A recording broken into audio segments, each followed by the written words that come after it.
Bonjour à vous mes hockey fans. Alors, on se retrouve encore une fois aujourd'hui pour un autre preview pour la saison 2021-2022 et cette fois-ci, on s'attaque aux Panthers de la Floride, une équipe qui a été très dominante en saison régulière l'année passée, mais que malheureusement, son parcours en séries éliminatoires a été de courte durée et en lien avec quelque chose qu'on va parler prochainement. L'organisation des Panthers de la Floride, honnêtement, c'est une organisation qu'on avait quand même des bonnes attentes dans les dernières années, mais qui décevait année après année. L'année passée, ben non, ils n'ont pas déçu. Alors, franchement, l'organisation a réussi à. Juste vous donner l'exemple, là, en 2019-2020, 78 points en 69 matchs. En 2020, 2021, ben en fait, c'est juste en 2021 pour la saison, mais théoriquement, ça a dû être 2020-21. En tout cas, alors, la saison 2021, 79 points en 56 matchs. Donc, 78 en 69 en 2019-2020, puis 79 en 56 en 2021. Fait que l'organisation s'est bien améliorée, honnêtement, surtout à 5 contre 5, un peu moins les unités spéciales, mais quand même assez bien améliorée. Et ça, c'est quelque chose qui était vraiment super à voir. Alors, on revient bien entendu avec l'entraîneur Joel Kenville. Ça va très bien de son côté, fait que je vois pas vraiment pourquoi est-ce que l'équipe va mieux. Fait que je vois pas pourquoi est-ce qu'on devrait le changer, même si c'est un gars de la vieille école. S'il réussit à amener une bonne mentalité alentour de cette équipe-là, puis que les joueurs jouent pour l'équipe, ben à ce moment-là, une bonne idéologie d'équipe fait une équipe performante. Voilà. Le DG Bill Zito qui revient également. En 2019-2020, on avait 69 matchs, 35 victoires, 26 défaites, 8 défaites en prolongation, 78 points. En 2021, on a 37 victoires, 14 défaites, 5 défaites en prolongation. Donc 37 victoires pour 19 défaites totales. Excellente saison pour les Panthers. 79 points. On a terminé au deuxième rang, juste en dessous des Hurricanes de la Caroline au niveau de la division.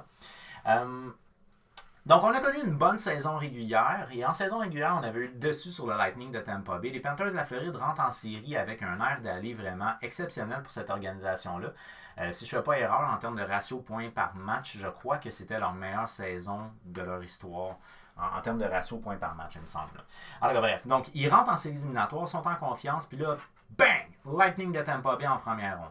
C'est là où on va commencer à entendre parler du fameux 10 millions over the caps. Donc, le propriétaire des Panthers de la Floride a beaucoup reproché au Lightning de Tampa Bay d'être 10 millions au-dessus du cap. Et là est venu tout le fameux débat en lien avec est-ce qu'il devrait avoir, oui ou non, un cap salarial en séries éliminatoires, puisqu'actuellement, il n'y a pas de cap salarial en séries éliminatoires, ce qui a permis au Lightning de Tampa Bay d'avoir un montant qui est supérieur à ce qui était le cap salarial en saison régulière. Donc ça, c'est quelque chose qui a été énormément reproché par le propriétaire des Panthers de la Floride. Puis on comprend un peu pourquoi, parce que son équipe, malheureusement, s'est fait ramasser par une équipe qui était plus forte, plus talentueuse.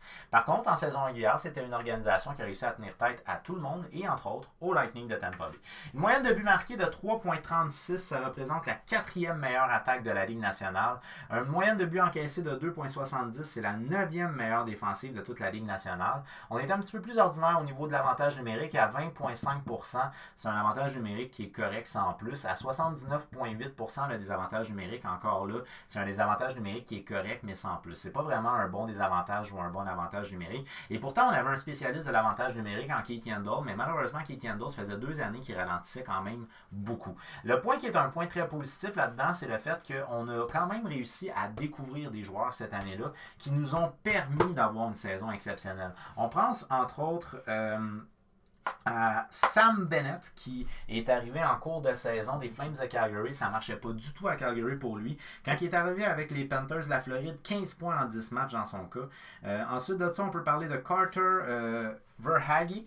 Carter Verhaeghe, lui, était avec le Lightning de Tampa Bay avant. Ça n'avait pas l'air de débloquer au niveau de sa carrière. Il arrive avec les Panthers de la Floride, 36 points en 43 matchs. Une excellente saison pour lui. On pense entre autres au celui qui avait fait parler de lui lorsqu'il avait été échangé, Patrick Holmquist. Quand il avait été échangé des Penguins de Pittsburgh, on s'en rappelle tous. Là, je veux dire, il avait lancé son équipement dans la rue, puis il s'était marqué genre, je sais pas trop, là, fuck Pittsburgh ou Bye Pittsburgh ou de quoi de même, mais tu sais, il avait garoché tout son équipement dans la rue. Finalement, il a peut-être trouvé une niche intéressante avec les Panthers de la Floride. Même chose aussi pour Anthony Duclair, 32 points en 43 matchs. Pour lui aussi, ça a été une bonne saison.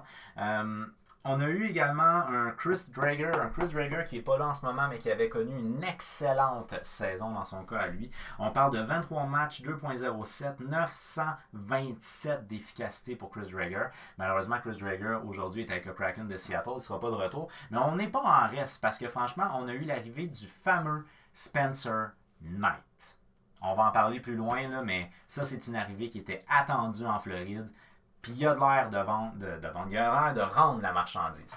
On a terminé au total 4e dans la Ligue nationale. On a été éliminé en première ronde par le Lightning de Tampa Bay qui a été gagné la Coupe Stanley au final. Le meilleur en termes de buts aura été Barkov avec 26 buts l'année passée. Le meilleur en termes de points aura été Jonathan Huberdeau avec 61 points l'année passée.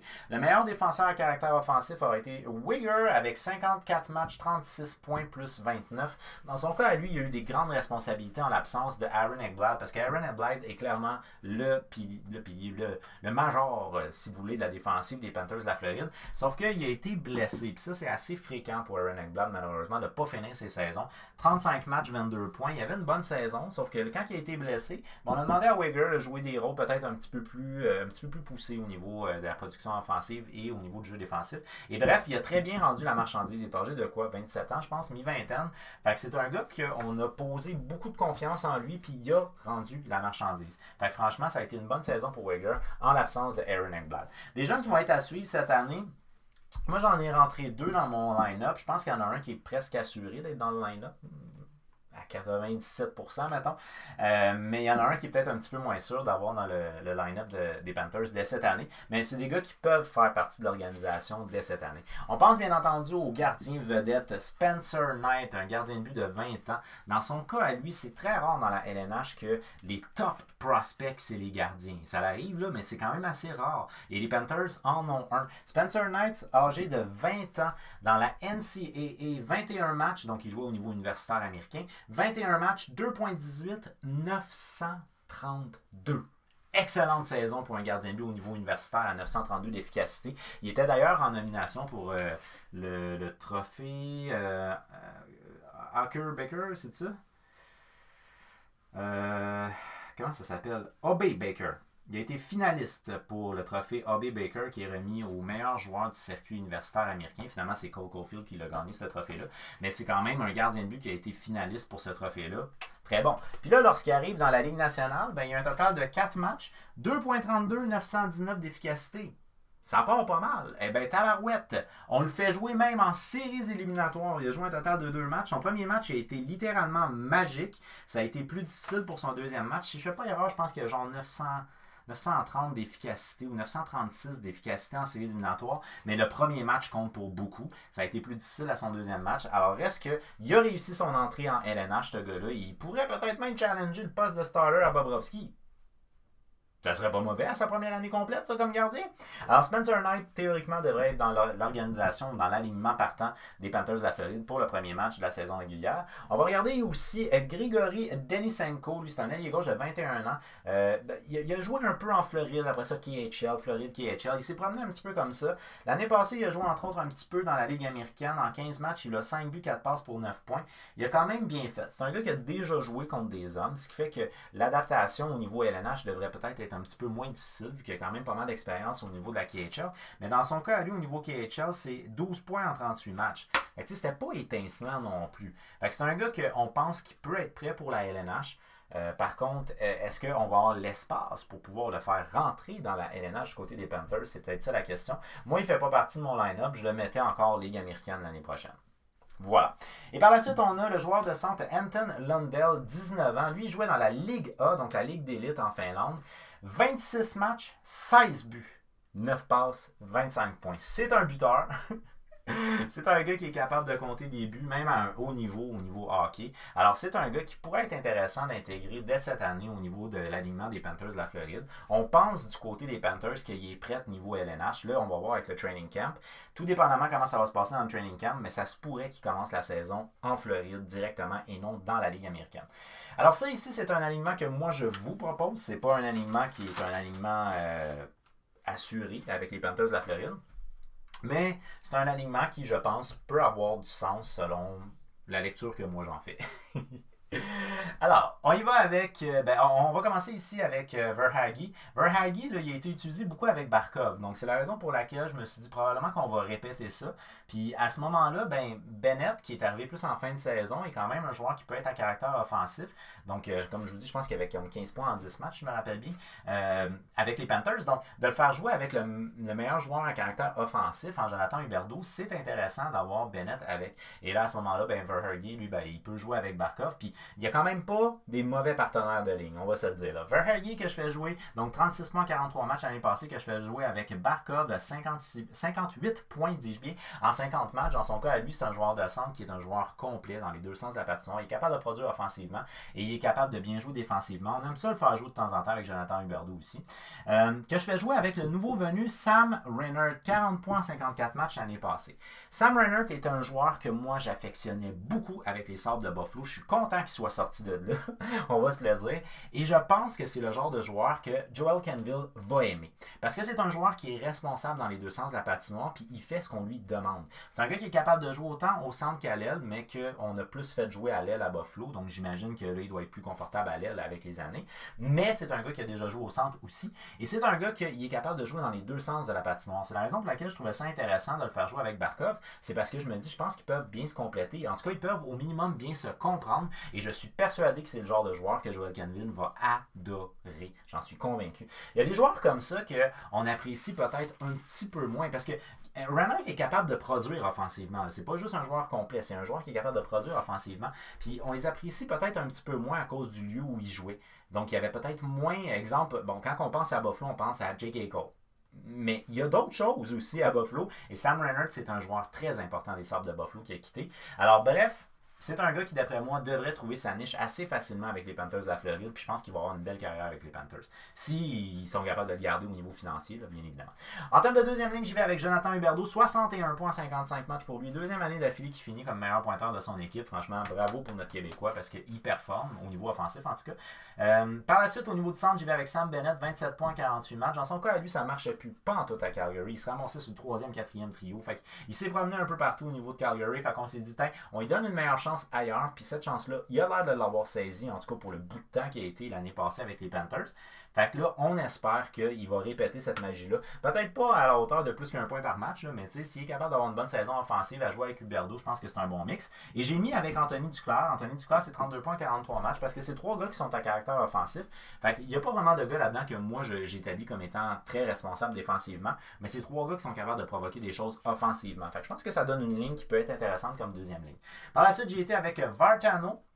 Vatrano, lui, c'est 26 points en 56 matchs l'année passée, que je fais jouer avec Anton Lundell, que moi j'ai intégré au niveau de mon alignement ici. Joueur de centre de troisième trio, il jouait dans la Liga, 26 points l'année passée, 26 matchs, 25 points l'année passée dans la Liga.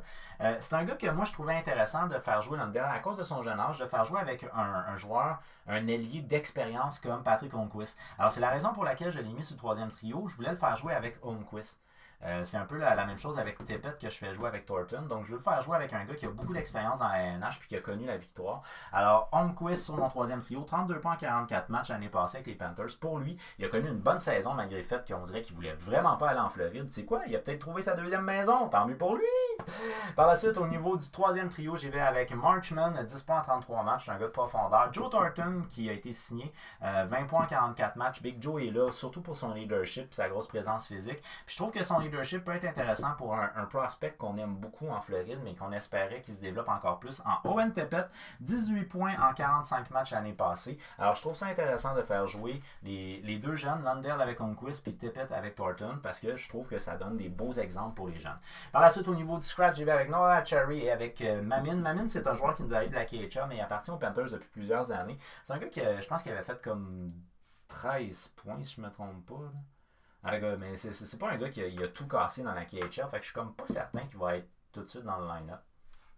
Enfin bref, au niveau des défenseurs cette fois-ci, au niveau de mes paires de défenseurs, j'ai été, déjà j'ai pas vraiment le choix, le Weger que je fais jouer avec Ekblad parce que c'est ça la première paire. Donc Weger c'est 36 points 54 matchs l'année passée, une très bonne saison sur un point de vue offensif dans son cas. Il a profité entre autres de l'absence d'Ekblad pour avoir plus de temps de jeu au niveau de l'avantage numérique. Aaron Ekblad, 22 points en 35 matchs l'année passée, il a été blessé une partie de la saison, mais c'est un défenseur tellement complet ce gars-là. C'est un gars qui est un gros bonhomme mais qui est capable de bien bouger, fait que c'est une mine d'or pour les Panthers de la Floride s'il réussit à rester en santé, s'il vous plaît. Par la suite, j'y vais avec Forsling sur ma deuxième paire, 17 points en 43 matchs.